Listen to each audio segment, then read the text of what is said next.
একটা এমিরেটস বিমান আকাশে উড়ছে আর প্রতি সেকেন্ডে 400 টাকারও বেশি জ্বালানি পুড়ছে। বিশ্বাস হয়? তাহলে চলুন জেনে নেওয়া যাক এই বিশাল বিমান সম্পর্কে কিছু অবাক করা তথ্য। এমিরেটস বিশ্বের অন্যতম বৃহৎ বিমান সংস্থা।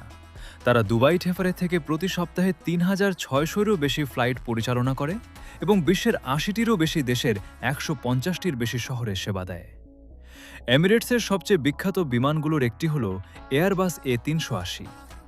এই বিশাল বিমানটিতে কনফিগারেশন অনুযায়ী 500 থেকে 850 জনেরও বেশি যাত্রী ভ্রমণ করতে পারেন।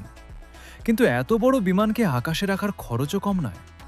একটি A380 গড়ে প্রতি ঘন্টায় প্রায় 12,000 লিটার জ্বালানি খরচ করে, অর্থাৎ প্রতি মিনিটে প্রায় 200 লিটার, এবং প্রতি সেকেন্ডে 3 লিটারেরও বেশি জ্বালানি পুড়ে যায়। জেট ফুয়েলের গড় দাম অনুযায়ী হিসাব করলে প্রতি মিনিটে প্রায় 24,000 টাকারও বেশি, এবং মাত্র 10 মিনিটে 2,40,000 টাকার বেশি জ্বালানি খরচ হতে পারে। তবে এমিরেটস শুধু বিলাসিতার জন্য বিখ্যাত নয়, নিরাপত্তার জন্যও পরিচিত।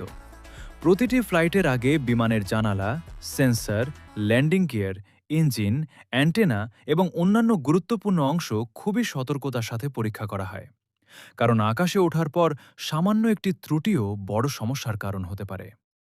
আর যাত্রীদের জন্য রয়েছে 6,500-এর বেশি ইন-ফ্লাইট বিনোদন চ্যানেল এবং প্রিমিয়াম ভ্রমণ সুবিধা। তবে এত বড় বিমানকে নতুনের মতো রাখতে আরও একটি অবিশ্বাস্য কাজ করা হয়।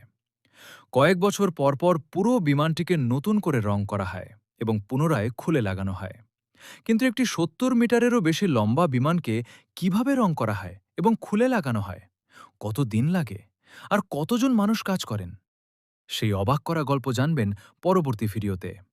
তাই ভিডিওটি ভালো লাগলে লাইক দিন এবং আরও এমন তথ্যের জন্য চ্যানেলটি সাবস্ক্রাইব করুন।